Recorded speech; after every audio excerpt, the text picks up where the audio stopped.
नमस्कार बच्चों, स्वागत है आप सभी का करियर पथ आईएएस पर। बच्चों, जैसा कि आप सभी को पता है, हमारा यूपी पीसीएस 2021 टारगेट बैच सफलतापूर्वक चल रहा है। जिन बच्चों ने अभी तक उस बैच में एनरोल नहीं किया है, आप उसमें एडमिशन ले सकते हैं। आपके पास अभी भी एक सुनहरा सुनहरा मौका है एग्जाम क्वालिफाई करने के लिए। ठीक है, आज हम लोग बात करने वाले हैं बच्चों एक दूसरे विषय पर जिसका नाम है सी सैट। ठीक है, आपको सीसैट का फुल फॉर्म तो बच्चों पता ही होगा, सिविल सर्विसेज एप्टीट्यूड टेस्ट।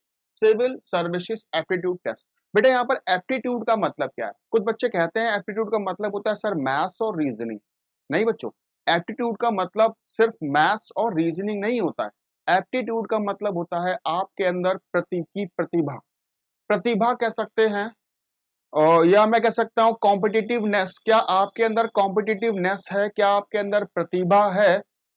अगर आप एक आईएएस बनने जा रहे हो तो क्या आपके अंदर बेसिक लेवल की प्रतिभा? जैसे अगर मैं छोटा सा एग्जांपल आपको देता हूं, डिसीजन मेकिंग। जैसे अगर आप एक आईएएस बन जाते हो तो क्या आपके अंदर डिसीजन मेकिंग की प्रतिभा है? क्या आपके अंदर कम्युनिकेशन की प्रतिभा है? क्या आप छोटे मोटे मैथ्स के क्वेश्चन सॉल्व कर सकते हो? या फिर क्या आप समझते हो कि किन बातों में प्रॉफिट है या किन बातों में लॉस है? ये सारी बातों को अगर समराइज करें तो इसी को कहते हैं एप्टीट्यूड। ठीक है, तो यहां पर एक एप्टीट्यूड टेस्ट होता है और ये जो टेस्ट है बेटा ये सिर्फ क्वालिफाइंग है। मतलब यहाँ पे जो आयोग है वो सिर्फ आपसे आपका बेसिक मेंटल लेवल चेक करना चाहता है। इस एग्जाम में आपको टॉप नहीं करना है, इस एग्जाम को सिर्फ आपको क्वालिफाई करना है। ठीक है, और इस एग्जाम को क्वालिफाई करते ही आयोग ये समझ जाएगा कि हाँ आपके अंदर बेसिक लेवल का टैलेंट है कि आप चीजों को हैंडल कर सकते हो। ठीक है, मैं सीसैट विषय पर आज 3 विषयों पे बात करूंगा बेटा। सबसे पहला जो विषय हमारा है, सबसे पहला विषय है कि क्यों क्यों इस जो आज की क्लास या आज की जो वर्कशॉप है ये क्यों है, इसका फायदा क्या है, क्या नुकसान है, या फिर हम इन सारी बातों पे बात कर रहे होंगे बच्चे कि आज की क्लास की जरूरत क्यों पड़ी। ठीक है, दूसरा मैं आपको बताऊंगा बेटे सीसैट विषय का जो परिचय है, या मैं यहीं पे बैठे आपसे सिलेबस की भी बात करूंगा कि सीसैट विषय का सिलेबस क्या है। सीसैट विषय परिचय, परिचय का मतलब सीसैट विषय क्या होता है, सीसैट में क्या क्या आता है, कैसे कैसे आपको करना है, वो सारी बातें मैं करूंगा। साथ ही साथ मैं यहाँ पे सिलेबस की भी बात करूंगा। नंबर तीसरा जो हमारा मुद्दा रहेगा आज का, तीसरा मुद्दा बेटा हमारा आज का रहेगा बेटा स्ट्रैटेजी। क्या स्ट्रैटेजी होनी चाहिए एग्जाम को क्वालिफाई करने के लिए, जिसको हम हिंदी में रणनीति भी कह सकते हैं। हमारी रणनीति क्या हो, क्या रणनीति हो ताकि हम एग्जाम को क्वालिफाई कर जाए। ठीक है, तो आज मैं आपके सामने एक सुपर स्ट्रैटेजी रिवील करने वाला हूं कि आप फर्स्ट अटेम्प्ट में ही सीसैट एग्जाम कैसे क्वालिफाई कर सकते हैं। ठीक है बच्चों, तो सीसैट एग्जाम पे सबसे पहले हम बात कर लेते हैं क्यों विषय की, कि क्यों इस क्लास की जरूरत पड़ी है और क्यों बच्चे सीसैट विषय में बहुत डरते हैं। सबसे पहला जो विषय है बेटा, जो सबसे पहली बात है वो है डर। बच्चों के अंदर सीसैट के बारे में बहुत डर है, वो बहुत डर रहे होते हैं। कुछ बच्चे तो कहते हैं कि मैं सीसैट पढ़ूंगा ही नहीं। अरे बेटा, सीसैट आपको पढ़ना पड़ेगा, क्योंकि सीसैट जब तक आप क्वालिफाई नहीं करते हो, आपका पेपर 1 मतलब जीएस का पेपर चेक ही नहीं किया जाता है। बच्चों इस बात पे ध्यान दो, सबसे पहले सीसैट का पेपर क्वालिफाई करना होगा आपको।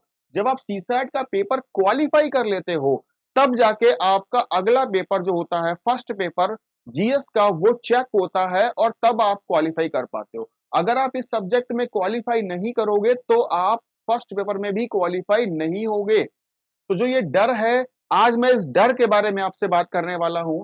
दूसरा जो विषय बेटा यहाँ पर है, दूसरा मेरा यहाँ पर विषय है, कुछ बच्चे जो होते हैं, कुछ ओवर कॉन्फिडेंस बच्चे भी मिलते हैं मुझे, जो कहते हैं सीसैट तो कुछ है ही नहीं, मैं तो सीसैट ऐसे ही बाएं हाथ की छोटी उंगली का कमाल है सीसैट मेरा। ठीक है, तो इन सारी विषयों पे मैं आज बात करने वाला हूँ। कुछ बच्चे ऐसे होते हैं जो कहते हैं कि हाँ बाएं हाथ की छोटी उंगली का कमाल है सीसैट निकालना। अच्छी बात है, मैं मानता हूं कि आप एप्टीट्यूड में अच्छे हो, आप क्वालिफाई कर सकते हो, लेकिन ओवर कॉन्फिडेंस भी कई बार बच्चों को ले जाता है। ठीक है, तो आपको ओवर कॉन्फिडेंस के बारे में इसलिए ये क्लास की जरूरत और पड़ रही है। और नंबर 3 यहाँ पर है, जो बच्चे डरते तो हैं, जो बच्चे डरते तो है पर साथ ही साथ कुछ सीखना भी चाहते हैं। जो बच्चे डरते तो हैं और साथ ही साथ कुछ सीखना भी चाहते हैं। ठीक है, तो सबसे पहला जो पॉइंट है वो क्यों है कि इस क्लास की जरूरत क्यों है, या आज का जो वर्कशॉप हो रहा है ये क्यों हो रहा है। तो तीन बातें हैं बेटा इस बारे में। ऐसे लोग जो डरते हैं बहुत ज्यादा सीसैट विषय से, दूसरे जो ओवर कॉन्फिडेंट रहते हैं, तीसरे बच्चे जो डरते हैं पर वो सीखना चाहते हैं। डरते हैं पर सीखना चाहते हैं, और ऐसे ही बच्चे सीसैट को क्वालिफाई करते हैं। ऐसे ही बच्चे सेट को, जैसे अगर मैं डर की बात करूं तो कुछ बच्चे ऐसे होंगे जिनको गणित से बहुत भय लगता होगा, है ना। कुछ बच्चे ऐसे होंगे जिनको गणित का गा भी नहीं आता होगा, अगर मैं बात करूं तो, है ना। लेकिन मैं आपको सही सही बताऊं, मैथ्स आज की क्लास या सीसैट की जो क्लासेस आगे आने वाली हैं, उन आगे आने वाली सीसैट की क्लासेस में मैथ्स की क्लास मैं ही लेने वाला हूं। ठीक है, तो मैं आपको वादा करता हूं बच्चे, गणित से डरने की कोई भी जरूरत आपको है नहीं। गणित से डरने की जरूरत नहीं है, क्योंकि मैं आपको बताऊं बच्चों, गणित में सिर्फ और सिर्फ आप जोड़ना और घटाना सीख के आओ। गणित में सिर्फ और सिर्फ आप जोड़ना और घटाना घर से सीख के आओ। पापा से कह दो मुझे जोड़ना और घटाना सिखा दे, बाकी सब कुछ मैं आपको सिखा दूंगा और बहुत आसान तरीके से सिखा दूंगा बच्चों। गणित बहुत आसान सब्जेक्ट है, बस आपको एक बार इंटरेस्ट उसमें आ जाए। ठीक है, और मैं वादा करता हूं आपसे, गणित का कोई भी क्वेश्चन आप छोड़ के नहीं आओगे। ठीक है, दूसरा विषय बेटे यहां पर होता है रीजनिंग। बच्चे रीजनिंग से डरते नहीं हैं, पर अक्सर आपने देखा होगा कि कई बार बच्चे रीजनिंग में ओवर कॉन्फिडेंट रहते हैं कि रीजनिंग तो हम कर ही लेते हैं, रीजनिंग तो सभी कर लेते हैं।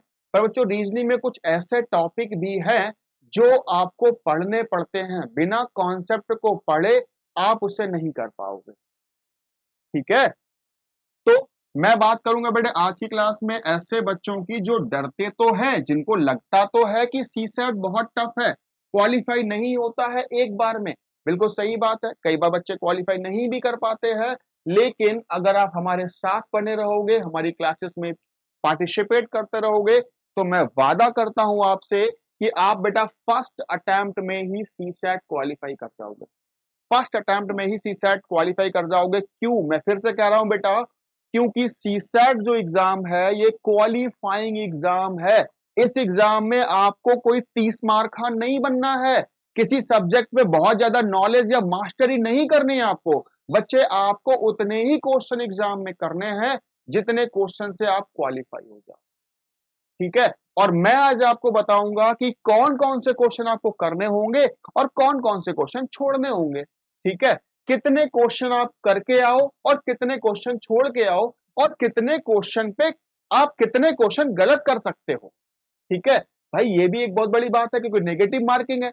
अगर नेगेटिव मार्किंग है तो आप बहुत ज्यादा क्वेश्चन गलत भी नहीं कर सकते हो, है ना। तो अगर आपने 40 क्वेश्चन सही कर दिए हैं, तो 40 क्वेश्चन सही करने के साथ साथ आपके गलत कितने होने चाहिए। अगर उससे ज्यादा गलत हो गए तो भी आप डिस्क्वालीफाई हो जाओगे। ठीक है, तो आज के विषय में हम बात करने वाले हैं कि क्यों, पर हमने सीखा कि जो बच्चे डर रहे होते हैं उनके बारे में सोल्यूशन है मेरे पास, कि गणित और रीजनिंग में बिल्कुल भी डरने की जरूरत नहीं है। मैं आपको सुपर कॉन्सेप्ट सिखाने वाला हूं, सुपर कॉन्सेप्ट। बच्चों, गणित और रीजनिंग को आप ऐसे चुटकियों में सॉल्व कर दोगे। ठीक है, अच्छा, ओवर कॉन्फिडेंट बच्चे, मैं मानता हूं कि आप कर सकते हो, लेकिन फिर भी साथ साथ प्रैक्टिस करना बहुत जरूरी है। आप साथ साथ प्रैक्टिस करते रहें। ठीक है, और जो बच्चे डरते हैं और सीखना भी चाहते हैं, जो बच्चे डरते हैं और सीखना भी चाहते हैं, वो मेरी क्लास में सबसे बेहतरीन रिजल्ट लेकर आते हैं। ठीक है, तो हमने यहाँ पर पहले पॉइंट की बात कर ली है, दूसरे पॉइंट की बात करते हैं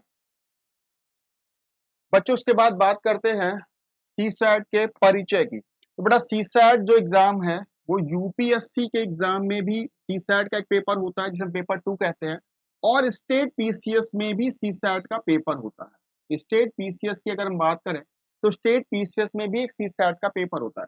दोनों में थोड़ा सा फर्क है, दोनों में थोड़ा सा फर्क है, मैं इसको मिटा देता हूँ। बेटा, दोनों में थोड़ा सा फर्क ये है कि यूपीएससी में नंबर ऑफ क्वेश्चन जो आते हैं बेटा वो पेपर में 80 क्वेश्चंस आते हैं, ठीक है। और पर क्वेश्चन, जो पर क्वेश्चन होता है बेटा वो 2.5 मार्क्स पर क्वेश्चन होता है। एक क्वेश्चन 2.5 मार्क्स का होता है।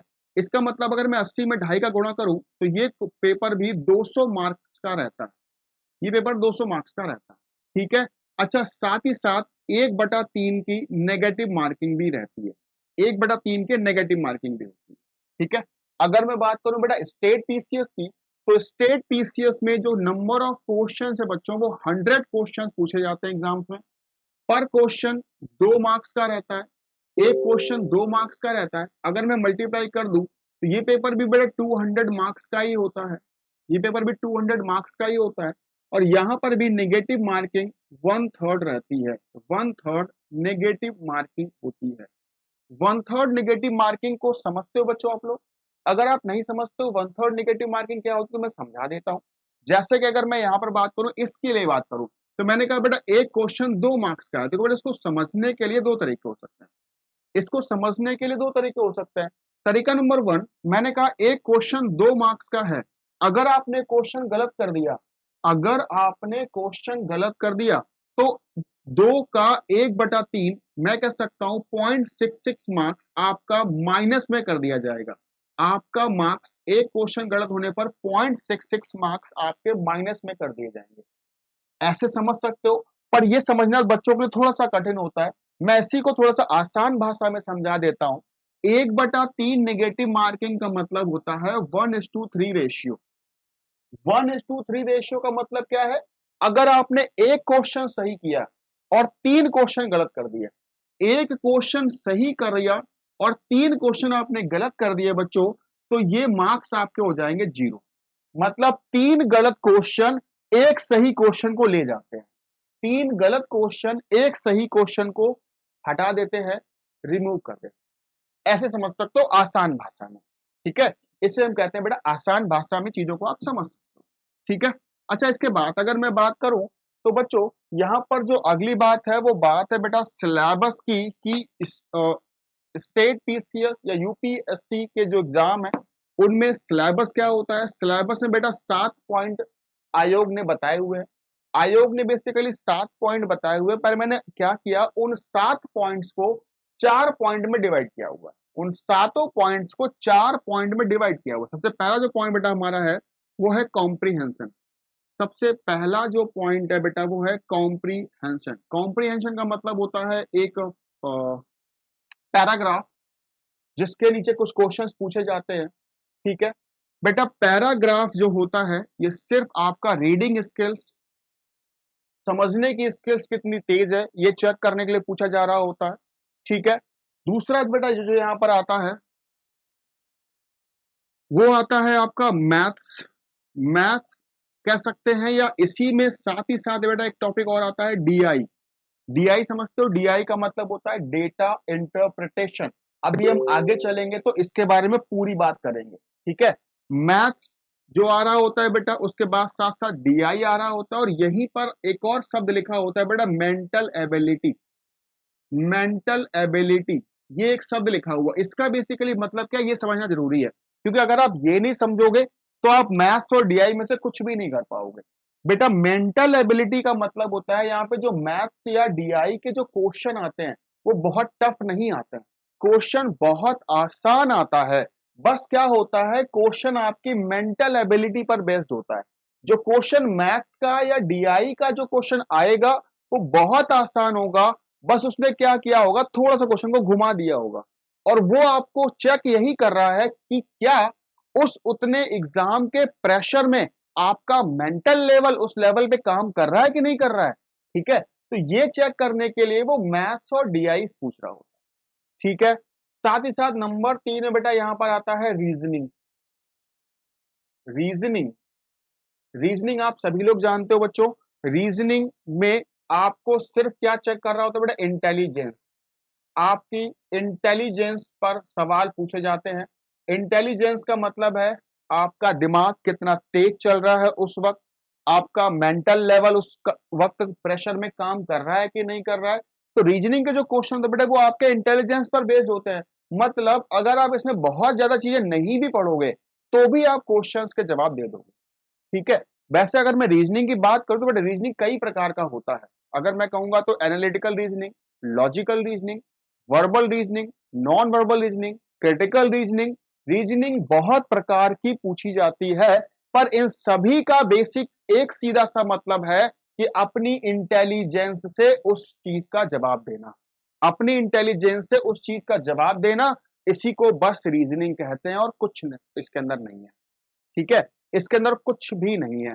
नंबर 4 जो पार्ट है बेटा वो हमारा है डिसीजन मेकिंग। इसे हम कह सकते हैं बेटा डिसीजन मेकिंग या problem solving.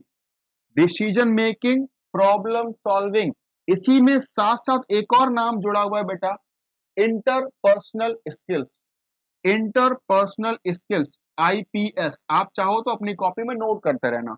Decision making, problem solving, interpersonal skill. और इंटरपर्सनल स्किल्स में एक वर्ड ब्रैकेट में लिखा रहता है बेटा, कम्युनिकेशन। कम्युनिकेशन मतलब आपका कम्युनिकेशन किस तरह का है। जैसा कि आप जानते ही होंगे बेटा, communication is a two way process. Communication ऐसा नहीं कि आप अकेले बोलते रहो और कम्युनिकेट हो गया, नहीं बेटा।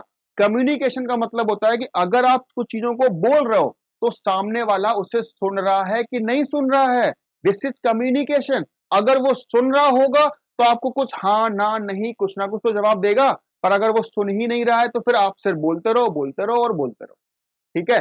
Communication is not a one way process, communication is a two way process. ये एक टू वे प्रोसेस होता है, ठीक है। इसमें दो लोग होने चाहिए। कम्युनिकेशन कभी भी अकेले नहीं होता, दो लोगों में कम से कम दो लोग तो होने ही चाहिए, एक बोलने वाला और एक सुनने वाला। तो बेटा यहां पर आपका कम्युनिकेशन स्किल चेक होता है कि आपके अंदर क्या कम्युनिकेशन स्किल है, कि अगर आप कुछ बात किसी को समझाओ या बताओ तो क्या सामने वाला कुछ प्रतिक्रिया करेगा या बिना कुछ प्रतिक्रिया करे ही चला जाएगा, ठीक है। तो मैंने क्या किया हुआ, पूरे सिलेबस को इन 4 पार्ट में डिवाइड कर दिया हुआ है, ठीक है। जिसमें से हम लोग सब जो ये वाला पार्ट है ना बेटा, ये वाला डिसीजन मेकिंग और प्रॉब्लम सॉल्विंग और साथ ही साथ इंटरपर्सनल स्किल्स, आईपीएस। देखो आईपीएस सिलेबस में ही आईपीएस आ गया है ना। तो बच्चों ये जो पार्ट है मैं आपको फैक्ट बताता हूं, शुरुआत के दिनों में ये जो पार्ट है ये एग्जाम में बहुत पूछा जाता था, पर आजकल इस पार्ट से क्वेश्चन उतने ज्यादा नहीं आते हैं। क्योंकि क्योंकि बेटे जो कम्युनिकेशन या डिसीजन मेकिंग पर जो सवाल होते हैं इनका कोई फिक्स आंसर नहीं होता, इनका कोई फिक्स आंसर नहीं होता। मतलब क्या है इस बात का, समझो बेटे। जैसे अगर मैं आपको एग्जांपल दूं, अगर मैं आपको एग्जांपल दूं, जैसे अभी हाल ही में एक मुद्दा उठा था बाबा रामदेव का, कि बाबा रामदेव एक व्यावसायिक क्षेत्र में आ गए, उन्होंने पतंजलि और दिव्य नामक बहुत सारी कंपनियां खोली और वो टॉप 5 में पहुंच गए, टॉप 10 में पहुंच गए हैं बिजनेस में, ठीक है। तो एक मुद्दा उठा था बीच में, क्या धर्म गुरुओं या बाबाओं को व्यवसायिक क्षेत्र में कदम रखना चाहिए या आना चाहिए या नहीं आना चाहिए। अब मान लीजिए अब यही सवाल एग्जाम में आ जाता है कि क्या धर्म गुरुओं को व्यवसायिक क्षेत्र में अपने हाथ आजमाने चाहिए या नहीं आजमाने चाहिए, या फिर उन्हें आना चाहिए, उतरना चाहिए, नहीं उतरना चाहिए। तो हाँ कुछ लोग अब देखो क्लास में अगर 100 बच्चे बैठे होंगे ना बेटे, तो 100 में से कुछ लोग कहेंगे हाँ ऐसा होना चाहिए, हो सकता है, क्योंकि बहुत से लोग ऐसा कर भी रहे हैं, ठीक है। नंबर 2, कुछ बच्चे ऐसे कहेंगे नहीं ऐसा नहीं होना चाहिए। तो इस जो सवाल है ना बेटा, इस सवाल का कोई पर्टिकुलर जवाब ही नहीं, इस सवाल का कोई पर्टिकुलर जवाब नहीं है। हाँ अब इस तरह के सवाल जब एग्जाम में आते हैं ना बच्चों, तो कुछ बच्चे लगाते हैं हाँ होना चाहिए, कुछ बच्चे कहते हैं नहीं ऐसा नहीं होना चाहिए। लेकिन जब आयोग कॉपियां चेक करता है तो बेटा आयोग क्या करेगा, कोई ना कोई एक आंसर तो देगा आपको। जब आयोग कोई ना कोई आंसर देता था तो बहुत सारे बच्चे उस पर कमेंट करते थे या फिर उसका अपोज करते थे कि जो हमने आंसर लगाया है वो क्यों नहीं सही हो रहा है, ठीक है। तो इसलिए आजकल इनसे कुछ कम टॉपिक पूछे जा रहे हैं, इनसे कम सवाल पूछे जा रहे हैं। तो ज्यादातर इन तीनों टॉपिक्स पर बात करता है, ज्यादातर बेटा वो इन तीनों टॉपिक्स पे बात करता है, ठीक है। क्योंकि मेंस में एक टॉपिक आपका आने वाला है जिसमें वो इन सब की बहुत अच्छे से सवाल पूछता है और आपको अच्छे से जवाब भी देने होते हैं, ठीक है। तो इसलिए हम लोग जो बात करने वाले हैं वो मेनली इन 3 टॉपिक की बात करने वाले हैं। हाँ अब बिल्कुल ये मत सोचना बेटा कि इनकी क्लासेस नहीं होंगी, इसकी भी क्लासेस होंगी, जिसमें से मैं आपको बता देता हूं मैथ्स और रीजनिंग की जो क्लासेस हैं बच्चों वो मैं लेने वाला हूं और मेरा नाम है बच्चे सुधीर राठौर। बच्चे मुझे प्यार से राठौर सर कहते हैं, आप भी मुझे राठौर सर कह सकते हो, ठीक है। इसके बाद बेटा अगर मैं बात करूं कॉम्प्रीहेंशन की, तो कॉम्प्रीहेंशन यहाँ पर दो तरीके से आता है, इंग्लिश का भी कॉम्प्रीहेंशन आता है और हिंदी में भी आता है, ठीक है। तो कॉम्प्रीहेंशन की जो बात है बेटा, कॉम्प्रीहेंशन की बात करेंगे आपसे रविकांत सर, रविकांत सर हिंदी के कॉम्प्रीहेंशन की बात करेंगे।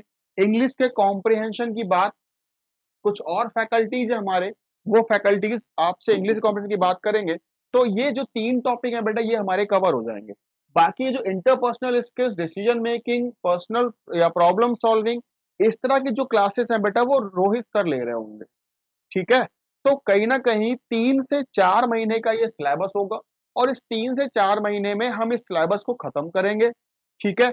मैं एक स्लाइड भी लेकर आया हूं आपके लिए बच्चों, आपके लिए एक स्क्रीन पर एक स्लाइड आने वाला है जिससे कि आपको पता चल जाएगा कि आयोग ने जो बोला हुआ है वो सिलेबस क्या है। आशा कर रहा हूं कि आपने ये नोट कर लिया होगा, मैं आपको दिखाता हूं।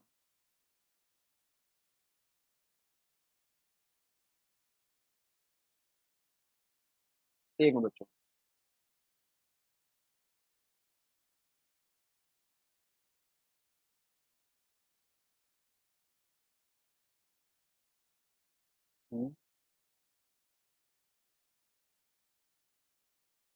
हाँ जी बच्चों, देखिए बोर्ड पर आपके सामने कुछ नाम लिखे हैं, जैसे आप कह रहे हो बोधगम्यता मतलब कॉम्प्रिहेंशन, संचार कौशल जैसे आप कह रहे हो कम्युनिकेशन स्किल, तार्किक कौशल logical reasoning plus analytical ability, ठीक है। निर्णय लेना, समस्या समाधान मतलब decision making and problem solving, सामान्य मानसिक योग्यता जनरल मेंटल एबिलिटी। इसके बाद बेटा आधारभूत संख्यायन मतलब संख्याओं पर आधारभूत बेसिक से सवाल, संख्याओं पर आधारभूत बेसिक से सवाल। जैसे देखो यहाँ पे बेटा एक नाम लिखा हुआ है डेटा इंटरप्रिटेशन, अगर आप इसी लास्ट वाले पॉइंट की लास्ट लाइन में जाएंगे तो एक नाम लिखा हुआ है बेटा डेटा इंटरप्रिटेशन, ये इसकी भी बात अभी हम लोग क्लास में करने वाले हैं, ठीक है। अगर मैं और सिलेबस देखूं तो बच्चों सीसैट पेपर 2 में 2 घंटे का पेपर होगा, 200 क्वेश्चन होंगे हमारे पास, ये सारी बातें हम पहले से ही कर चुके हैं। अंक गणित की बात करें तो बेटा अंक गणित में कुछ ये टॉपिक्स आपके सामने आ रहे होंगे, संख्या पद्धति, औसत, अनुपात समानुपात, परसेंटेज। आपको इन चारों का बहुत बेसिक नॉलेज होना चाहिए बेटा। मैंने ये शुरुआत में 4 टॉपिक लिखे ना बच्चों, संख्या पद्धति, औसत, अनुपात समानुपात, परसेंटेज, इन चारों का बहुत बेसिक नॉलेज होना चाहिए। कुछ इस क्लास के अंत में हम कुछ क्वेश्चंस को भी सॉल्व करेंगे और देखेंगे कि उन क्वेश्चंस को किस तरह से लगाया जा सकता है या एग्जाम में क्वेश्चन किस तरह से पूछे जाते हैं और कैसे सॉल्व करना होता है, ठीक है। गणित जो है वो 3 तरीके की आती है, मैं यहाँ पे दिखा देता हूं बेटा। जो मैथ होगी, मैथ, मैथ में 3 तरीके के मैथ आने वाली है, ए बी और सी। ए जो मैथ है बेटा इसमें आपकी अरिथमेटिक पूछी जाएगी, ए जो मैथ है इसमें आपकी अरिथमेटिक पूछी जाएगी। नंबर 2 जो मैथ है बेटा बी, बी मैथ में आपकी एल्जब्रा, एल्जब्रा या कह सकते हो बीज गणित और रेखा गणित, ज्योमेट्री, एल्जेब्रा और ज्योमेट्री से पूछे जाते हैं सवाल। सी जो मैथ है बेटा इसमें आपका स्टेटिस्टिक्स, सांख्यिकी, सांख्यिकी और डेटा एनालिसिस या डीआई इसको हम कहते हैं, ठीक है। ये 3 तरह की मैथ आपके एग्जाम में पूछी जाती है और लगभग 15 से 18 क्वेश्चन आपकी एग्जाम में पूछे जाते हैं, 15 से 18 क्वेश्चन एग्जाम में आते हैं, ठीक है। रेखा गणित और सांख्यिकी जैसे कि आपके सामने लिखा हुआ दंड चार्ट, पाई चार्ट, आयत क्षेत्र, बारंबारता, बहुभुज, संचयी बारंबारता, ये सारी चीजें पूछी जा रही होंगी, ठीक है। इंग्लिश की बात करें बेटा तो इंग्लिश का जो सिलेबस है, इंग्लिश का जो सिलेबस है बेटा वो 10th स्टैंडर्ड का है। 10th स्टैंडर्ड में जिस तरह के क्वेश्चन पूछे जाते हैं उस तरह के ही क्वेश्चन हमारे एग्जाम में पूछे जाएंगे बेटा। जैसे अगर आप बात करो कॉम्प्रिहेंशन की, active wise passive wise, part of speech की, ट्रांसफॉर्मेशन ऑफ सेंटेंसेस की, डायरेक्ट एंड इनडायरेक्ट स्पीच की, punctuation, word meaning, vocabulary, idioms and phrases, fill the blanks, ये सारे पॉइंट पूछे जाएंगे, ठीक है। साथ ही साथ कॉम्प्रिहेंशन सबसे ऊपर लिखा हुआ, ठीक है, जो कि मोस्ट इंपॉर्टेंट है। इसके बाद सामान्य हिंदी की बात करेंगे तो सामान्य हिंदी में कुछ इतने सारे टॉपिक हैं और इतने सारे टॉपिक को मिलाकर 15 से 17 क्वेश्चन आपसे हिंदी विषय पर पूछे जाएंगे। ठीक है, अच्छा हिंदी विषय में 2 से 3 कॉम्प्रीहेंशन भी पूछे जाते हैं, इस बात का ध्यान रखना। बेटे जो कॉम्प्रीहेंशन है वो अंग्रेजी विषय में तो पूछे ही जाते हैं, साथ ही साथ हिंदी विषय में भी पूछे जाते हैं कॉम्प्रीहेंशन। ठीक है, और कुछ अलग से जो क्वेश्चन पूछे जाएंगे वो इन सब्जेक्ट से आ जाएंगे। जैसे अगर मैं बात करूं बेटा कॉम्प्रीहेंशन से मान लीजिए 10 क्वेश्चन आए हुए हैं, तो बाकी के जो 8 से 9 क्वेश्चन बचेंगे वो इन टॉपिक से आएंगे। जैसे वो विलोम शब्द पूछेगा, पर्यायवाची शब्द पूछेगा, मुहावरे पूछेगा, ठीक है, अलंकार पूछेगा, संधि या समास पूछ लेगा, तद्भव तत्सम पूछ लेगा। तो इस तरह की बातें हैं जो हिंदी के सिलेबस में पूछी जाती है। ठीक है, अच्छा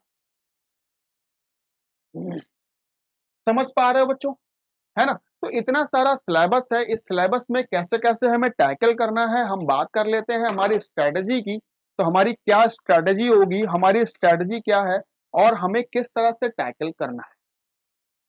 ठीक है, कॉम्प्रीहेंशन की अगर मैं बात करूं, एक मिनट बच्चों, अगर मैं कॉम्प्रीहेंशन की बात करूं तो कॉम्प्रीहेंशन जो है वो ज्यादातर आपका करंट टॉपिक, मैं 3-4 टॉपिक ले देता हूं। जैसे आप कह रहे हो इकोलॉजी, सबसे पहले बड़ा इकोलॉजी,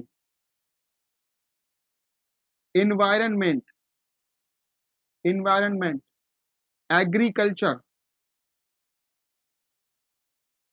ठीक है, इन टॉपिक्स पर या फिर जो करंट में जो टॉपिक चल रहा होगा उस टॉपिक पर आपके कॉम्प्रिहेंशन पूछे जाएंगे। ठीक है, और मैं आपको एक और बात बता दूं बेटे, जब भी आप कॉम्प्रिहेंशन को सॉल्व करोगे तो कॉम्प्रिहेंशन को सॉल्व करने के लिए बिल्कुल भी ऐसा मत करना कि 4 कॉम्प्रिहेंशन आए तो आपने सोचा कि पहले मैं कॉम्प्रिहेंशन ही कर लेता हूं।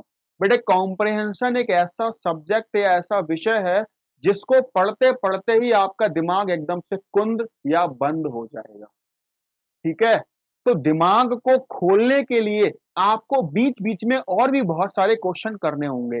जैसे आपने शुरुआत के 2 कॉम्प्रिहेंशन कर लिए या एक कर लिया, उसके बाद फिर आप कुछ क्वेश्चन रीजनिंग के या मैथ्स के सॉल्व करिए, उसके बाद फिर से एक बार कॉम्प्रिहेंशन पे आइए। क्योंकि बेटा कॉम्प्रिहेंशन में 2-3 बातें जो है वो बहुत इंपॉर्टेंट है। सबसे पहले आपका जो टाइम है वो काफी लेकर जाएगा।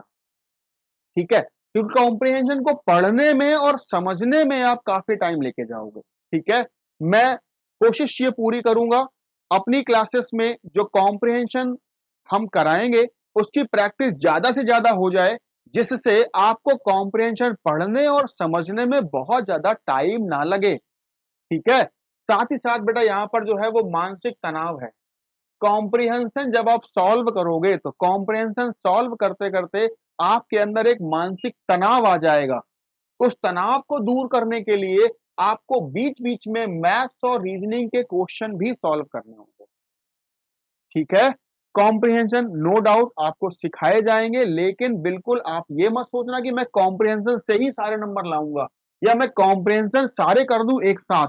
बेटा सारे कॉम्प्रिहेंशन अगर आप एक साथ करोगे तो कर नहीं पाओगे, 2 तो सही करोगे, तीसरे वाले में गलतियां करना शुरू कर दो। ठीक है, इसके बाद अगर मैं बात करूं बच्चे सबसे पहले मैथ्स की, अगर मैं मैथ्स की बात करूं तो मैंने अभी भी आपको बताया बेटा मैथ्स में 3 तरह की मैथ्स आने वाली है। सबसे पहले जो मैथ आएगी बेटा वो आपकी आएगी अंक गणित। सबसे पहले जो मैथ आएगी वो आएगी बेटा अंक गणित।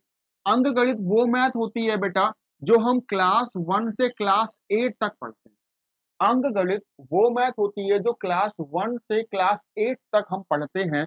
जैसे अगर मैं यहाँ पे बात करूं तो बात करूंगा बेटा नंबर सिस्टम की, नंबर सिस्टम की। और मैं आपसे फिर से कह रहा हूं, मैंने शुरुआत में भी आपसे कहा हुआ, एक बार फिर से कह रहा हूं, बेटा मैथ्स में आपको बिल्कुल भी डरने की जरूरत नहीं है। आप मैथ्स में केवल जोड़ना घटाना घर से सीख के आओ, बाकी सब मैं सिखाऊंगा, परेशान होने की जरूरत बिल्कुल भी नहीं है। ठीक है, मैथ्स के कुछ क्वेश्चन भी मैं आज की क्लास में ही सॉल्व करवाऊंगा, तो आप एक बार चेक करिएगा। बात करते हैं बेटा, सबसे पहले देखो 4 जो पॉइंट है बेटा, 4 पॉइंट सबसे मोस्ट इंपॉर्टेंट है। सबसे पहला जो है वो है नंबर सिस्टम। आपको संख्याओं के बारे में अच्छा खासा नॉलेज होना चाहिए कि जोड़ना, घटाना, गुणा करना, भाग करना, रूट निकालना, फ्रैक्शन निकालना, पॉइंट में निकालना, ठीक है। या फिर अगर मैं और बात करूं तो नेचुरल नंबर क्या होते हैं, पूर्णांक संख्याएं क्या होती हैं, सम संख्याएं क्या होती हैं, अभाज्य संख्याएं क्या होती हैं, आपको इन सब के बारे में आइडिया होना चाहिए। उसके बाद बेटा यहां पर एक बात आएगी परसेंटेज की। आपको परसेंटेज टॉपिक बहुत अच्छे से आना चाहिए, क्योंकि परसेंटेज जो टॉपिक है ये बेसिक टॉपिक है। इस बेसिक टॉपिक पर 3 से 4 टॉपिक और बनते हैं, पर वो 3 से 4 टॉपिक आप तभी कर पाओगे जब आपको ये टॉपिक अच्छे से आता होगा, ठीक है। अच्छा, तीसरा बेटा यहाँ पर टॉपिक है रेशियो, अनुपात। अगर मैं कहूंगा तो हिंदी में कहूंगा बेटा अनुपात, ठीक है। अनुपात एक ऐसा टॉपिक है, फिर से मैं बात करूंगा, अनुपात बेसिक लेवल की बात करता है। इस पर बेस्ड 3 से 4 तरह के चैप्टर पूछे जाते हैं, ठीक है। बेटा सबसे लास्ट का जो पॉइंट है वो है एवरेज। एवरेज, औसत, अगर मैं बोलूं औसत, औसत, ये 4 बेसिक चीजें हैं। आपको ये 4 बेसिक चीजें अगर आती हैं तो मैथ आप सीख जाओगे, ठीक है। और मैं कोशिश करूंगा कि ये 4 जो बेसिक चीजें हैं ये आप शुरुआत में ही सीखो और आगे की मैथ फटाफट लगाओ, ठीक है। तो सबसे जो पॉइंट नंबर 1 है वो सबसे पहले क्या आ रहा था बेटा, अर्थमेटिक, अंक गणित आ रहा है। नंबर 2 में बात करें तो बेटा यहाँ पर अलजेब्रा आने वाली है, अलजेब्रा आने वाली है, साथ ही साथ ज्योमेट्री आने वाली है। पर बिल्कुल भी घबराने की जरूरत नहीं है। उन बच्चों को लगता होगा सर हमें तो अर्थमेटिक ही ठीक से नहीं आती है, अलजेब्रा कहां से कर पाएंगे। एक्स, और एक्स का नाम सुनते ही तो आपके अंदर एक एक तूफान सा उठता है कि एक्स क्या मान लिया हमने ये भैया। अगर मैंने कहा राम के पास एक्स अमरूद है तो आप कहते हो कि ये एक्स अमरूद कैसे हो सकते हैं। भाई राम के पास अगर होंगे तो 8 होंगे, 10 होंगे, 15 होंगे, 20 होंगे, एक्स कैसे हो सकते हैं।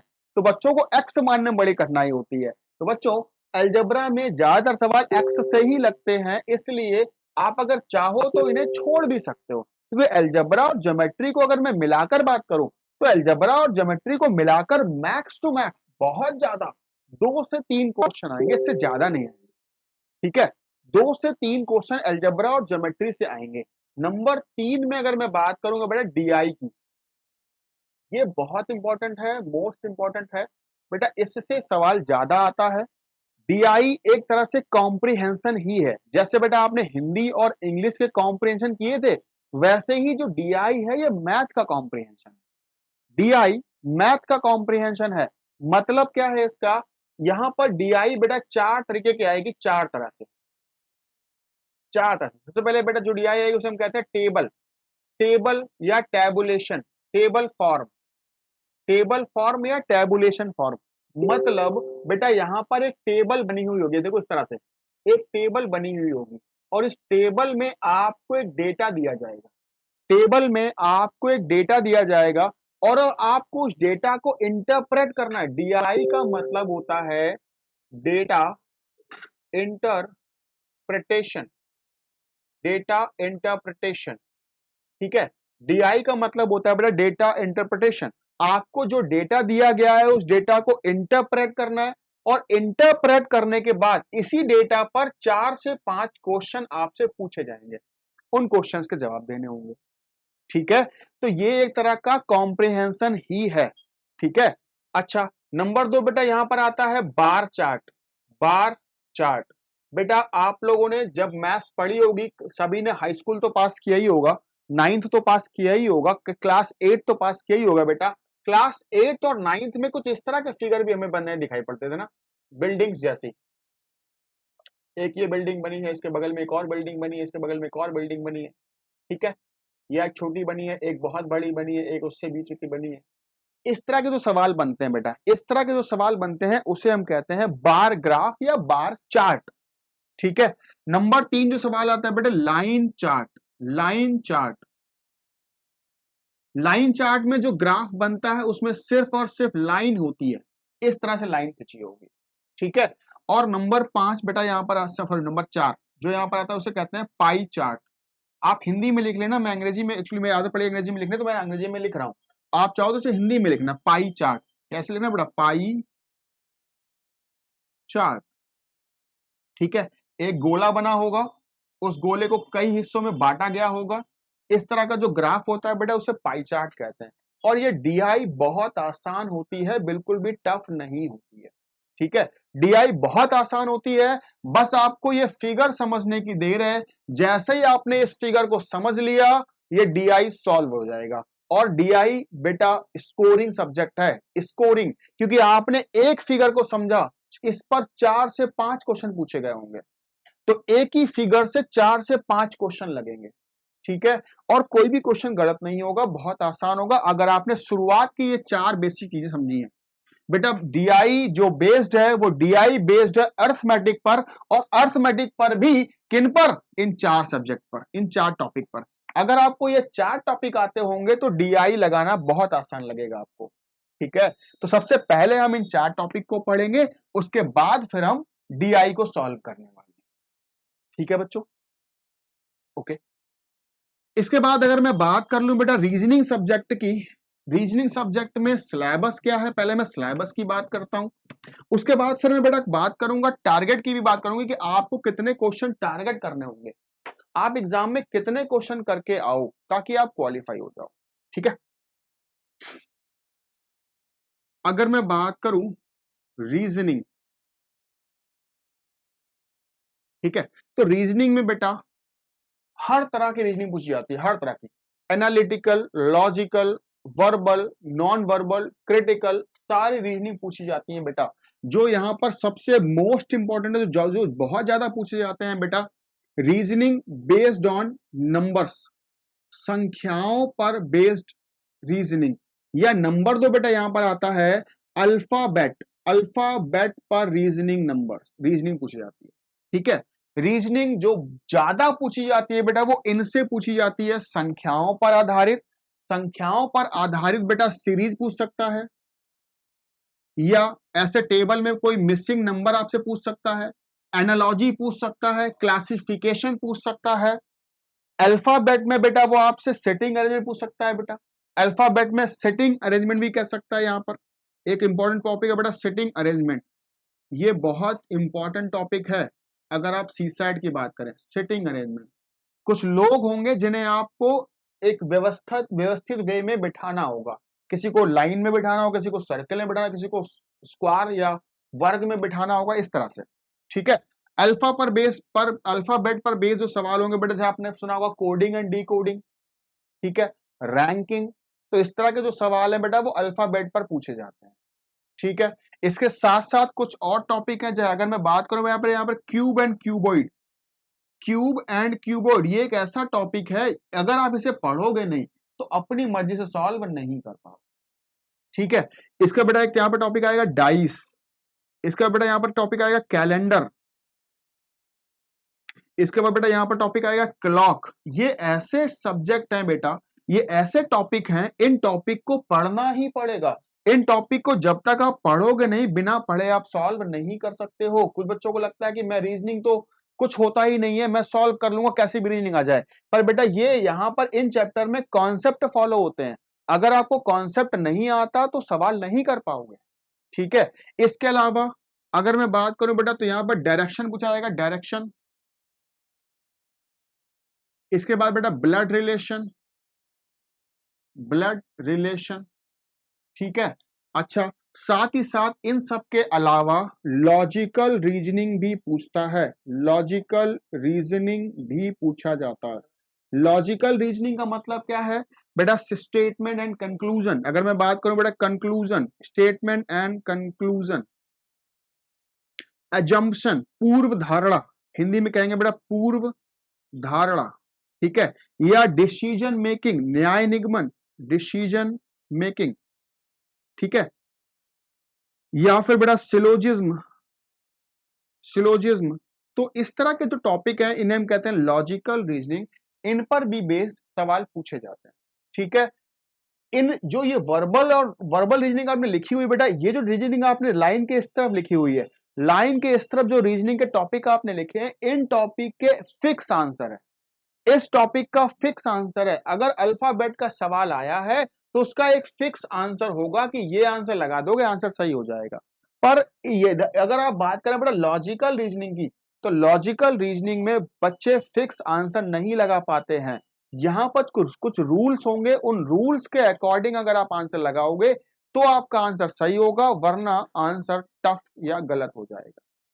ठीक है, इसलिए हम यहां पर जो बात करेंगे वो हम लोग रूल्स के अकॉर्डिंग बात करेंगे। जब हम लोग क्लासेस में जाएंगे तो क्लासेस में इन सब की हम लोग बात करने वाले हैं। ठीक है, अच्छा बच्चों, अंत में बात कर लेते हैं टारगेट सेटिंग की। टारगेट सेटिंग का सीधा सा मतलब है कि आप कितने क्वेश्चन करके आओ ताकि आप क्वालिफाई हो जाओ। ठीक है, जैसे एक मैं छोटा सा डेटा आपके सामने लिखूंगा, अगर पहले मैं उसके पहले आपको कुछ बातें समझा देता हूं। 200 मार्क्स का एग्जाम होता है, 1/3 अगर आप नंबर ले आते हो, आयोग ने साफ साफ बोला हुआ है जितने मार्क्स का एग्जाम हो रहा है आप उसके 1/3 नंबर ले आओ, आप पास हो जाओगे। 200 में से अगर आप 66 या 67 नंबर अगर आप ले सकते हो, अगर आप 67 नंबर ले आते हो तो आप पास हो जाओगे। ठीक है, जैसे अगर मैं बात करूं बेटे 100 क्वेश्चंस आपके एग्जाम में आते हैं, अगर मैं 3 का डिवाइड कर दूं, इसका मतलब लगभग आपको 33 टू 34 क्वेश्चन सॉल्व करने होंगे सही सही। अगर आप 33 टू 34 क्वेश्चन सही सही सॉल्व कर दोगे तो आप क्वालिफाई हो जाओगे। ठीक है, जैसे अगर मैं आपको यही चीज एक अलग तरीके से समझाने की कोशिश करता हूं। यहां पे मैं लिख रहा हूं क्वेश्चन, यहाँ पे मैं लिख रहा हूँ बेटा राइट क्वेश्चन आंसर, और यहाँ पे मैं लिख रहा हूँ रॉन्ग आंसर, और यहाँ पे लिख रहा हूँ टोटल अटेम्प्ट, टोटल आपने कितने अटेम्प्ट किए। जैसे मान लीजिए आपको 34 क्वेश्चन आपने सही करने हैं, अगर आप 34 क्वेश्चन सही कर दोगे तो आप पास हो जाओगे, सीधी सी बात है। 34 क्वेश्चन सही कर दोगे तो पास हो जाओगे। बेटा 34, मान लीजिए आपने एग्जाम में 34 क्वेश्चन सही कर दिए और एक भी गलत नहीं करे, आपने 34 क्वेश्चन सही कर दिए, एक भी गलत नहीं करे, आपके नंबर 68 आ गए और आप पास हो गए, क्योंकि 67 नंबर चाहिए पास होने के लिए। 68 नंबर आपके आ गए और पास हो गए।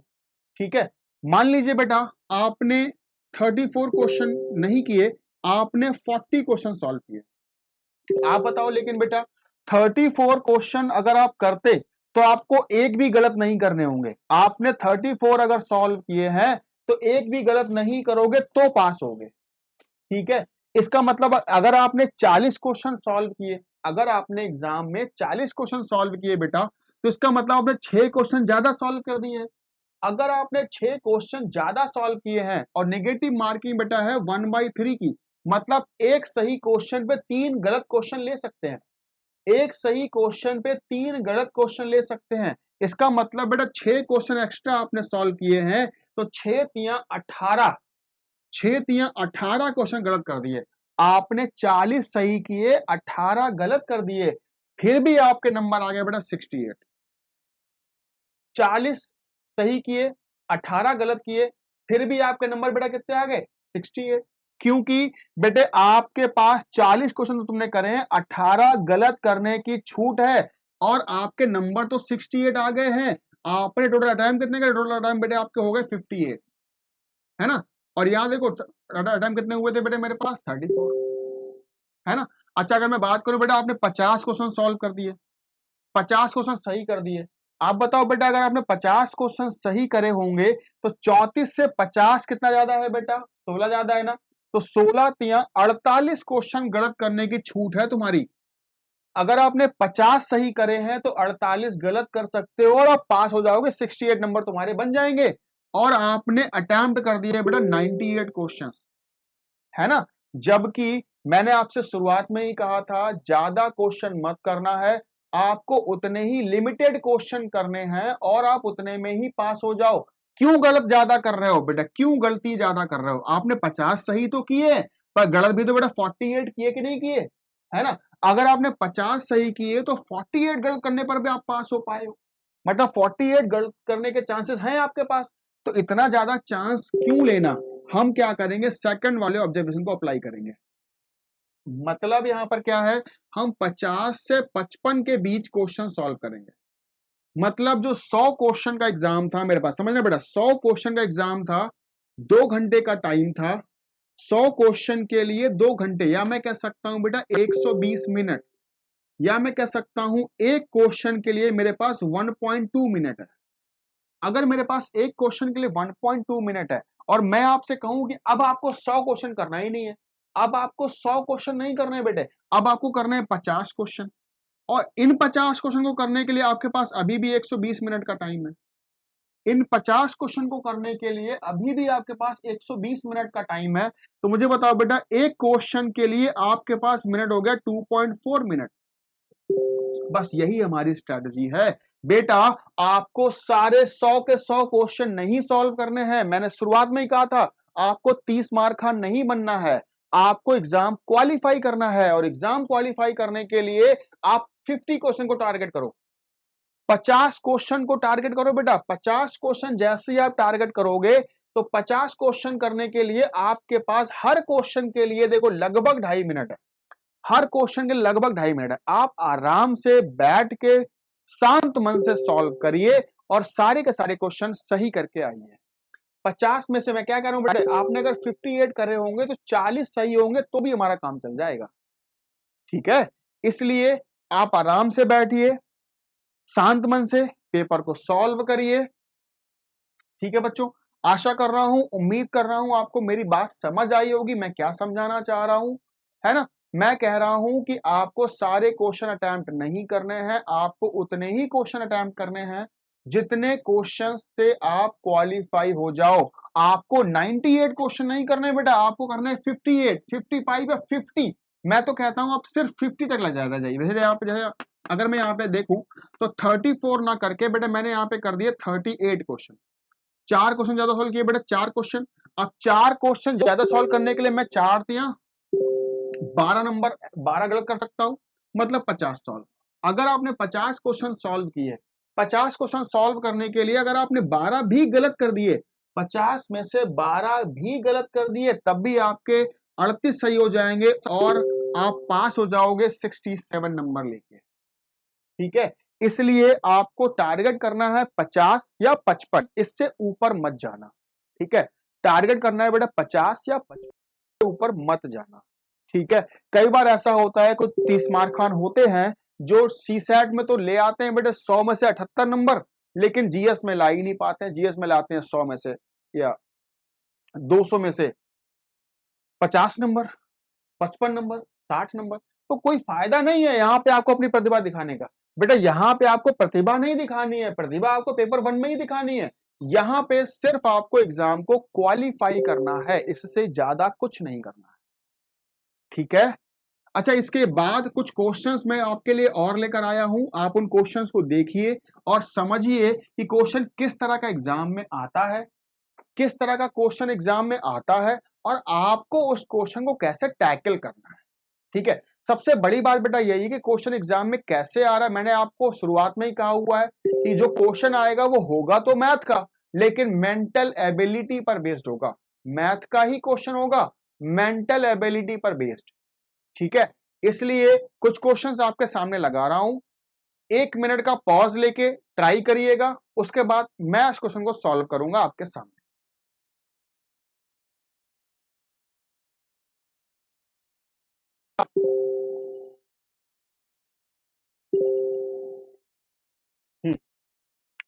बेटा फर्स्ट क्वेश्चन आपके सामने स्क्रीन पर लगा हुआ है, मैं एक बार पढ़ देता हूं।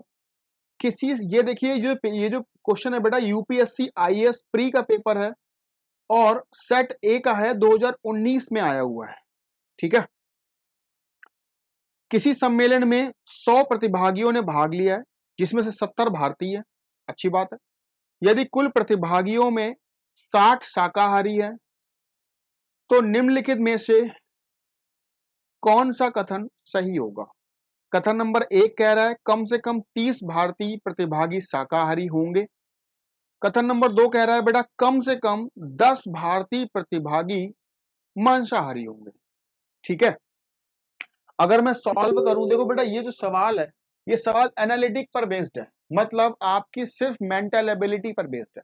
इसमें कुछ भी सॉल्व करने वाला नहीं है, सिर्फ आपके मेंटल लेवल को चेक करने के लिए सवाल पूछा गया है। सिर्फ आपके मेंटल लेवल को चेक करने के लिए बेटा सवाल पूछा गया है। मैं सॉल्व कर देता हूं। आप देखो, मैंने कहा बेटा उस पार्टी या उस सम्मेलन में कितने लोग गए हुए हैं, 100। अच्छा इधर लिखता हूं 100, 100 लोगों ने भाग लिया है। इस 100 में से 70 जो है वो बेटा भारतीय, 100 में से 70 जो है वो भारतीय है। अच्छा, फिर एक और बात कही गई कि 100 में से 60 जो है वो शाकाहारी है, 60 जो है वो शाकाहारी है। आप बताओ 100 लोगों में अगर 60 शाकाहारी होंगे तो जो 40 रहे होंगे वो मांसाहारी होंगे, रहे होंगे बेटा वो मांसाहारी होंगे। कह सकते हो 60 लोग अगर शाकाहारी हैं तो 40 लोग मांसाहारी होंगे। ठीक है, फिर सवाल ने कहा बताओ इनमें से कौन सी बात सही है। अगर मैं स्टेटमेंट नंबर 1 की बात करूं तो बेटा स्टेटमेंट नंबर 1 में कहा गया है कम से कम 30 भारतीय शाकाहारी है। अच्छा बताओ बेटे कम से कम 30 भारतीय शाकाहारी ऐसा बोला गया ना, आप नंबर छोड़ दो, आप ये बोलोगे कम से कम भारतीय शाकाहारी हो, कम से कम शाकाहारी भारतीय हो। आप बताओ भारतीय को मिला के हैं कितने। बेटा भारतीय मेरे पास 70 हैं। आप 70 भारतीयों में से सवाल ने कहा है कि 30 जो है वो कम से कम आपको शाकाहारी लेने हैं। इसका मतलब अगर आपको कम से कम शाकाहारी लेने हैं तो अधिक से अधिक मांसाहारी लेने पड़ेंगे आपको, है ना। आप बताओ कि अगर सवाल ने कहा कम से कम शाकाहारी हो तो मांसाहारी ज्यादा होने चाहिए, और ज्यादा के लिए मैंने कहा कि सब के सब मांसाहारी ले लो। तो मैंने कहा बेटा 40 के 40 मांसाहारी ले लिए हमने, पर मुझे भारतीय बताओ बेटे कितने हैं, 70 है। 70 में से 40 तो मांसाहारी हो गए। 40 अगर मांसाहारी है तो जो बाकी बचे 30 वो कहां से लेने पड़ेंगे आपको बेटे, शाकाहारी लेने पड़ेंगे ना। तो कम से कम 30 जो लोग हैं वो शाकाहारी हो सकते हैं, कम से कम 30 लोग शाकाहारी हो सकते हैं, इससे ज्यादा भी शाकाहारी हो सकते हैं। लेकिन मिनिमम की बात करी गई है तो मिनिमम 30 लोग शाकाहारी होने ही चाहिए, क्योंकि मैक्सिमम मांसाहारी हम 40 ही ले सकते हैं, क्योंकि मांसाहारी लोग 40 ही हैं बेटा, इससे से ज्यादा आप ले ही नहीं पाओगे।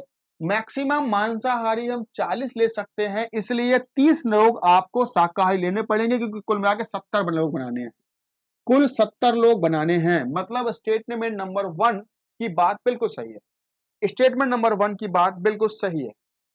ठीक है, अगर मैं स्टेटमेंट नंबर 2 की बात करूं बेटा तो स्टेटमेंट नंबर 2 में लिखा है कम से कम 10 भारतीय प्रतिभागी मांसाहारी हैं। अब देखो बेटा क्या बोला, कम से कम मांसाहारी। अब आप बताओ अगर कम से कम मांसाहारी लेने होंगे तो शाकाहारी ज्यादा लेने पड़ेंगे। मैंने ले लिए सारे के सारे शाकाहारी, मैंने कहा 60 के 60 शाकाहारी। अगर 60 के 60 शाकाहारी, पर लोग तो 60 ही हुए, हमें कितने चाहिए बेटा, 70 भारतीय। तो 60 में 10 लोग को और लाना पड़ेगा, कहां से लाओगे, मांसाहारी में से। तो 10 कैसे हो गए बेटा, मांसाहारी हो गए। कम से कम 10 लोग मांसाहारी हो सकते हैं, बिल्कुल सही बात है। कम से कम 10 भारतीय मांसाहारी है उस पार्टी के अंदर, और सेकंड वाला कथन भी बिल्कुल सही है। मतलब इस सवाल का आंसर हम लगाएंगे सी, इस सवाल का आंसर बेटा सी पार्ट लगा देंगे। ठीक है, both first and second follow, दोनों के दोनों फॉलो कर रहे हैं। उम्मीद कर रहा हूं आपको मेरी बात समझ आई होगी। देखो बच्चों ये जो सवाल है ये कोई मैथ है तो इसमें नहीं है बेटा, सिर्फ आपका मेंटल लेवल है, आपका मेंटल एबिलिटी चेक किया जा रहा है कि क्या आप उस मेंटल एबिलिटी को पास कर पा रहे हो या नहीं कर पा रहे हो, इतनी सी बात। ठीक है, एक और क्वेश्चन आपके सामने लगा रहे हैं बेटा,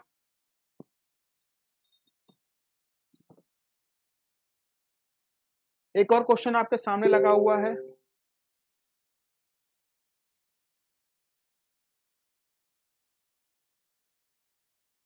पी क्यू आर 3 नगर हैं, पी और क्यू के बीच की दूरी 60 किलोमीटर है। बेटा पी और क्यू के बीच की दूरी 60 किलोमीटर है ऐसा बोला गया है, पर पी किधर है क्यू किधर है हमें नहीं पता। तो हमने जैसे मान लिया बेटा ये पी है और ये क्यू है और इनके बीच की दूरी 60 किलोमीटर है, ऐसे मान लिया। ठीक है, अच्छा फिर क्या बोला है, फिर कह रहा है बेटा जबकि पी और आर की बीच की दूरी 80 है। अब पी तो यहां है, आर कहां है, यहां है, यहां है, यहां है, कहीं पता ही नहीं आर कहां है। ठीक है, जब तक आपको डायरेक्शन पता नहीं होंगे तब तक आप ये सारी बातें नहीं कर पाओगे। आगे बढ़े तो अगले स्टेटमेंट में देखिए डायरेक्शन लिखा हुआ है, अगले स्टेटमेंट में ही डायरेक्शन लिखा हुआ है। यहां लिखा है बेटा जो क्यू है वो पी के पश्चिम में है, क्यू पी के पश्चिम में है। अगर क्यू पी के पश्चिम में होगा तो आपको मुझे बताओ, पहले तो बेसिक डायरेक्शन पता है ना बच्चों, ये ईस्ट होता है, ये हमारा वेस्ट है, ऊपर की तरफ नॉर्थ है, नीचे की तरफ साउथ है। ठीक है, सवाल ने कहा है बेटा क्यू, क्यू पी के पश्चिम में है, क्यू जो है वो पी के पश्चिम में है। अगर पी यहां पर है, अगर पी यहां पर है तो Q इसके पश्चिम में इस जगह पर होगा और कितना दूरी पर होगा बेटा 60 किलोमीटर। Very good. फिर सवाल ने कहा P और R के बीच की दूरी 80 किलोमीटर है और R P के दक्षिण में है। बेटा R जो है वो P के दक्षिण में है। P अगर इस पॉइंट पे बीच पे खड़ा कर दूं तो इसका दक्षिण कहां होगा बेटा, नीचे की तरफ होगा ना। तो P का दक्षिण नीचे की तरफ है और R यहां पर है और कितना किलोमीटर बेटा 80 किलोमीटर की दूरी है। अच्छा फिर क्या बोला, फिर कह रहा है बेटा Q और R के बीच की दूरी बताओ। अरे ये तो बिल्कुल बेकार का सवाल निकल गया बेटा।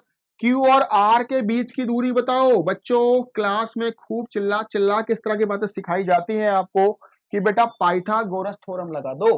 पाइथागोरस थ्योरम सभी को पता है, नहीं पता तो कोई बात नहीं, मैं बताऊंगा बच्चे। नहीं तो आप सिर्फ 6, 8 और 10 याद कर लो। बेटा ये 3 ऐसे नंबर है जो पाइथागोरस थ्योरम को फॉलो करते हैं। अगर एक लंबाई 6 है, एक लंबाई 8 है, तो ये लंबाई बेटा 10 हो जाएगी, लेकिन 0 0 एक्स्ट्रा तो यहां भी 0 बढ़ा दो। आंसर आ गया 100 किलोमीटर।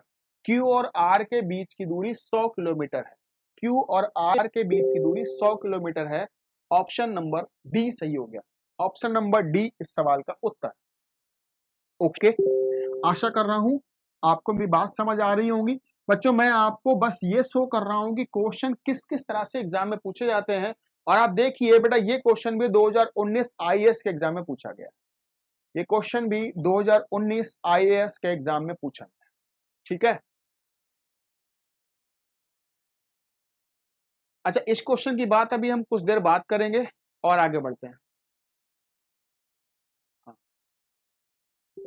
पढ़िए बेटा, यदि x 25 के बराबर या उससे बड़ा है, मतलब जो x का मान है, जो x का मान है वो 25 से बड़ा होगा या बराबर होगा।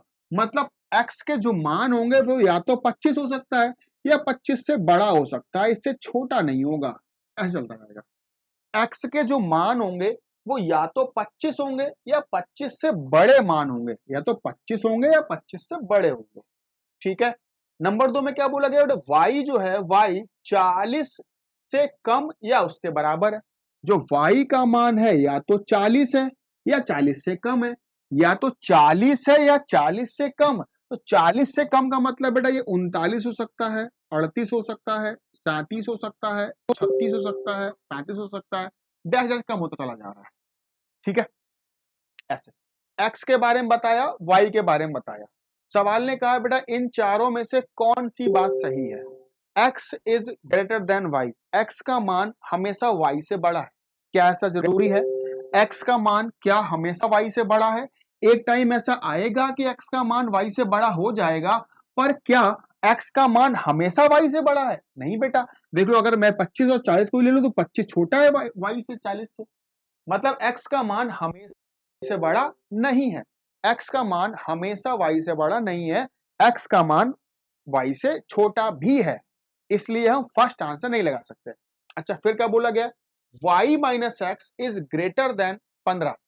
y माइनस एक्स मतलब y माइनस एक्स का जो अंतर है वो हमेशा 15 से बड़ा होगा।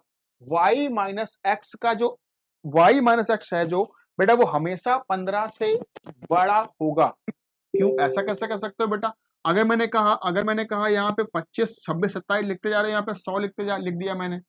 x का मान मैंने कहा 100 है, y का मान 40 है। घटाने पर y माइनस एक्स करने पर देखो ये नंबर निगेटिव में आएगा। अगर ये नंबर निगेटिव में आएगा बेटा, अगर ये नंबर निगेटिव में आएगा तो मुझे बताओ क्या ये 15 से बड़ा हो पाएगा? नहीं हो पाएगा, है ना। तो y माइनस एक्स का मान हमेशा 15 से बड़ा नहीं है। अच्छा अगली बात कर लो। अगली बात कहा गया बेटा y minus x is less than और इक्वल टू 15। जो y माइनस एक्स है वो या तो 15 या 15 से छोटा है। y माइनस एक्स का जो मान है बेटा वो या तो 15 है या 15 से छोटा है। बेटा y माइनस एक्स अगर आपको 15 या 15 से छोटा चाहिए, इसका मतलब यह है कि 15 से बड़ा नहीं हो सकता। 15 से बड़ा नहीं हो सकता, मतलब 15 इसकी मैक्सिमम वैल्यू है। y माइनस एक्स का जो मैक्सिमम वैल्यू है बेटा वो 15 है। अगर y माइनस एक्स का मैक्सिमम वैल्यू 15 है, इससे बड़ा नहीं हो सकता, इससे छोटा हो सकता है, तो मैक्सिमम वैल्यू निकालने का मतलब है y रखो मैक्सिमम और x रख दो मिनिमम। y का मैक्सिमम वैल्यू क्या है बेटा 40, x का मिनिमम वैल्यू क्या है बेटा 25, अंतर कितना आ रहा है 15। इसका मतलब यह है कि इसका मान 15 से छोटा ही होगा, 15 से बड़ा नहीं होगा, क्योंकि मैंने y का सबसे बड़ा मान रखा है, x का सबसे छोटा मान रखा है। ऐसा करने पर जो अंतर होगा वो मैक्सिमम निकल के आएगा, इससे ज्यादा अंतर नहीं हो सकता। इसका मतलब बेटा इसका जो अंतर है y माइनस एक्स वो या तो मैक्सिमम 15 होगा या 15 से छोटा होगा। ठीक है, मतलब सी पार्ट इस सवाल का सही उत्तर लगा सकते हो, सी पार्ट इस सवाल का सही आंसर है। ओके, नेक्स्ट क्वेश्चन देखो बेटा क्या कहा गया है, बी से आगे या मतलब बी समेत अंग्रेजी वर्णमाला के प्रत्येक, देखो अंग्रेजी वर्णमाला का अक्षर आ गया, मैंने कहा ना अल्फाबेट पर सवाल आता है बेटा, और ये भी 2019 आईएएस का सवाल है।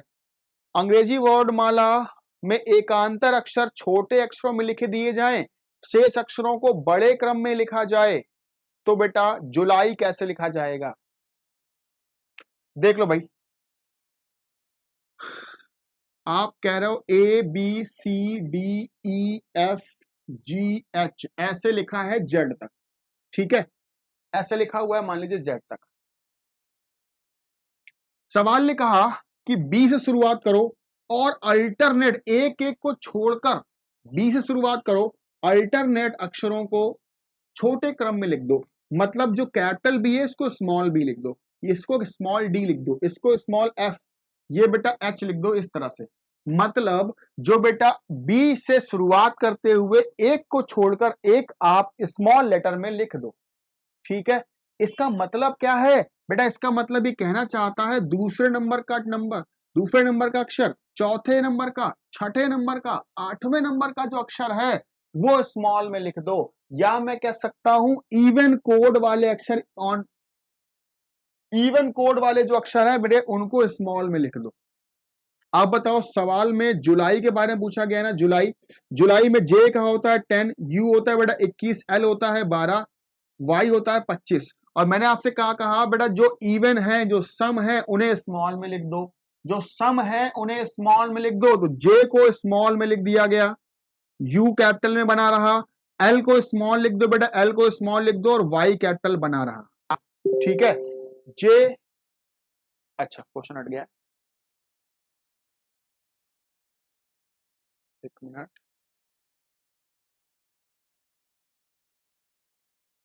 हाँ जी चेक करिए जरा, जे स्मॉल होना चाहिए, यू कैपिटल होना चाहिए, एल स्मॉल होना चाहिए, वाई कैपिटल होना चाहिए। ऑप्शन नंबर डी मुझे दिख रहा है, ऑप्शन नंबर डी दिख रहा है बेटा इस तरह का, ठीक है, तो आप आंसर लगा सकते हो ऑप्शन नंबर डी, ठीक है। बेटा एक और क्वेश्चन आपके सामने है स्क्रीन पर, इस सवाल का जवाब सारे बच्चों ने गलत दिया, मतलब मैंने जिस बच्चे को भी ये सवाल दिखाया है उस बच्चे का आंसर गलत ही आया है, पता नहीं क्यों। बच्चे बड़े आसान तरीके से सवाल को अगर पढ़ा जाए तो यहाँ लिखा है सीता और गीता प्रत्येक 2 दिन और 3 दिनों के अंतराल में, सीता और गीता 2 दिन और 3 दिनों के अंतराल में तैराकी के लिए जाती है। 1 जनवरी के वो दोनों तैराकी के लिए साथ गई थी, दोबारा कब जाएंगी? बेटा मुझे बताओ 1 जनवरी, इधर करता हूं, अगर मुझे बताओ बेटा 1 जनवरी को साथ में गई थी, सीता जो है वो हर 2 दिन के अंतराल पे जाती है, गीता जो है बेटा वो हर 3 दिन के अंतराल पे जाती है।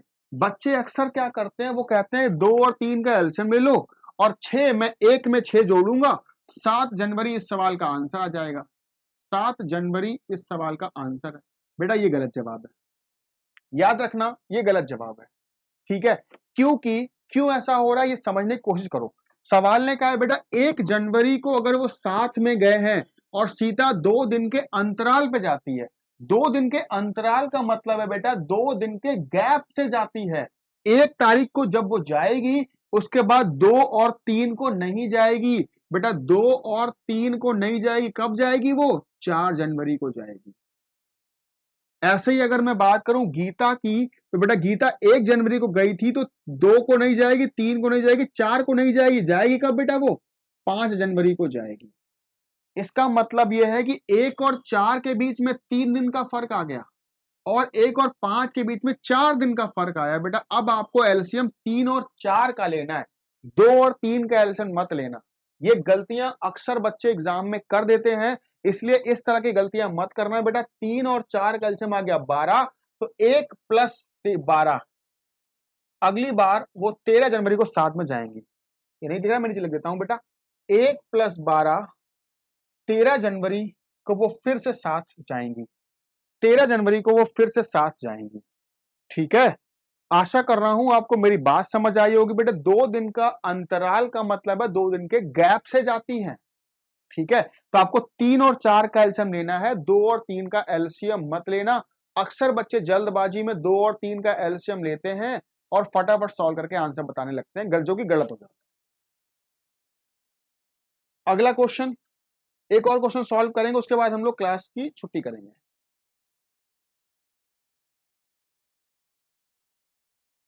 बेटा अगला क्वेश्चन आपके सामने स्क्रीन पर है, पढ़िए जरा एक बारी। किसी क्लब के सभी सदस्य मुंबई गए, एक होटल में रुके। अच्छा, सभी लोग मुंबई गए हैं, एक होटल में रुक गए हैं। अच्छा, होटल में जब आप कहीं घूमने जाते हो और आप पहुंचे मुंबई, आपके सारे साथी एक साथ पहुंचे मुंबई, ठीक है, मुझे बताओ उन साथियों में कुछ साथी ऐसे भी होंगे जो बहुत उत्साहित होंगे कि हम होटल गए हैं, अब तो बस मुंबई पूरा देख डालेंगे एक दिन के अंदर हम, है ना। कुछ लोग ऐसे भी होंगे जो खरीदारी करने चले गए होंगे, कई कई मार्केट उन्हें पता होंगी, वहां पे खरीदने चले गए होंगे। तीसरे कुछ लोग ऐसे भी होते हैं जो कहते हैं कि यार बहुत थक गए हैं, जिनके अंदर कोई आशा उत्साह नहीं होता है, वो होटल में ही रुक के सोने का, बस आ गए हैं मुंबई अब सो जाओ, इसके आगे दुनिया में और कुछ नहीं है ना। तो वो कुछ ऐसे लोग भी जो होटल में रुक के सोने की कोशिश करने लगते हैं। ठीक है, यहां भी सवाल में भी कुछ ऐसा ही हुआ है। सवाल ने कहा है बेटे 80% लोग जो हैं वो खरीदारी के लिए चले गए, 50% लोग पर्यटन के लिए चले गए, जबकि 10% लोग होटल में ही विश्राम करने लगे। देखो मैंने कहा था ना बेटा, 3 तरह के लोग हैं, कुछ लोग घूमने लग चले गए, कुछ लोग खरीदारी करने चले गए, कुछ लोग होटल में ही रुक गए। 10% लोग जो हैं वो होटल में ही रुक गए। ठीक है, अच्छा, तो सवाल ने कहा इन 4-5 बातों में से कौन सी बात सही है, वो सारी बात हम, ये 2 निष्कर्ष मेरे पास लिखे हुए, इन दोनों निष्कर्ष में से कौन सी बात सही। सबसे पहले बेटा आपको आपके दिमाग में कुछ बातें आ रही होंगी, जैसे आपने कई बार सुना भी होगा कि जब भी कुछ लोग होते हैं तो लोगों को हम 100% मानते हैं। मैं कहता हूं कि जो मैक्सिमम लोग होते हैं बेटा वो 100% होते हैं। पर आप कहोगे सर 80% तो चले गए खरीदारी करने, 50% चले गए पर्यटन करने, तो ये लोग तो हो गए 130 और 10% सो भी गए, तब तो 140 हो गए, है ना। तो बच्चों एक छोटी सी बात समझना, यहाँ पे कुछ ऐसे लोग भी हैं जो खरीदारी के साथ साथ पर्यटन भी कर रहे हैं। ऐसे लोग भी हैं जो खरीदारी के साथ साथ पर्यटन भी करने गए हैं, मतलब वो लोग पर्यटन में तो काउंट करे गए, साथ ही साथ खरीदारी में भी काउंट कर लिए गए। ठीक है, तो उससे मत घबराना। अच्छा, 100% में से 10% होटल में ही रुक गए, इसका मतलब जो लोग बाहर गए हैं वो कितने परसेंट लोग गए हैं बेटा, 90% लोग गए। जो बाहर लोग गए हैं वो 90% लोग गए, और 90% से ही आपका सवाल लगेगा। मैंने कहा ये जो लोग हैं ये खरीदारी के लिए गए हैं, और ये जो लोग हैं बेटा ये पर्यटन के लिए गए हैं। ये लोग गए हैं पर्यटन के लिए और ये लोग गए हैं बेटा खरीदारी के लिए, इस तरह से। ठीक है, अच्छा, कुछ लोग ऐसे भी हैं जो खरीदारी और पर्यटन दोनों करेंगे। ठीक है, ये कहां से लाओगे, आप कह रहे हो बेटे 80% खरीदारी करने गए, 50% पर्यटन करने गए, दोनों को जोड़ो बेटा, दोनों जोड़ने पे कितना हुआ 130। 130% लोग हो रहे हैं, पर होने कितने चाहिए बेटा 90%, क्योंकि 10% तो सो गए, 90% बचे हुए। इनको जो लोग इन दोनों चीजों में गए हैं वो होने चाहिए बेटा 90%, पर हो कितने रहे हैं बेटा 130। तो 130 में कितना कम करें कि वो 90 बन जाए, 40 कम कर दें, इस 40 को बीच में रख दो। 40% वो लोग हैं जो दोनों में है। ठीक है, अच्छा बताओ ये पूरा खरीदारी का जो बक्सा है ये 80 का है, यहां 40 होगा, तो यहां कितना बचा बेटा आपने 40 बचा। अच्छा बताओ ये जो पूरा बॉक्स है बेटा, ये पूरा बॉक्स 50% का है, इसमें से 40% तो यहीं आ गए, तो बचे कितने बेटा इधर 10%। आप देखोगे तो 40, 40 और 10, इस तरह से फिगर बन गए। ठीक है, अब सवाल में कंक्लूजन पे आ जाओ बेटा, कथन पे आ जाओ। यहाँ पे निष्कर्ष निकाला गया है 40% सदस्य खरीदारी के साथ साथ पर्यटन भी करते हैं, दोनों ही करते हैं। तो बेटा 40% जो लोग हैं वो खरीदारी के साथ साथ पर्यटन भी करते हैं, इसका मतलब बीच के जो लोग हैं, ये वाले लोग जो हैं, ये 40% ये बोला गया है, और बिल्कुल सही बात भी है बेटा, यही तो है 40% लोग। इसका मतलब हमारा कथन नंबर 1 बिल्कुल सही है। ठीक है, कथन नंबर 1 बिल्कुल सही है। नंबर 2 में कहा गया 20% सदस्य केवल खरीदारी करने गए बेटा, केवल खरीदारी ये वाला है, केवल खरीदारी। और केवल खरीदारी बेटे कितने लोग कर रहे हैं? 40%, जबकि सवाल ने कितना बोला बेटा? 20%। इसका मतलब स्टेटमेंट नंबर 2 गलत हो गया, 1 वाला हमारा सही हो गया, स्टेटमेंट नंबर 2 गलत हो गया। हम आंसर लगाएंगे बेटा केवल 1, केवल एक सही, केवल एक सही। ठीक है, इस तरह से चीजों को हम कर सकते हैं। बच्चों, क्लास के अंत में मैं फिर से आपसे कहना चाह रहा हूं कि सीसैट कोई बहुत बड़ा टास्क नहीं है, इससे बिल्कुल भी घबराना नहीं, और बहुत सोच समझकर कदम उठाने की जरूरत है बेटा। आपको 30 मार्क बनने की जरूरत नहीं है, आपको उतने ही क्वेश्चन करने हैं जितने क्वेश्चन से आप पास हो जाओ। क्वालिफाइंग एग्जाम है, सिर्फ क्वालिफाई हो जाओगे तो पास हो जाओ। ठीक है, आशा कर रहा हूं, उम्मीद कर रहा हूं आपने एंजॉय किया होगा। आज के लिए इतना ही है, धन्यवाद आप सबका।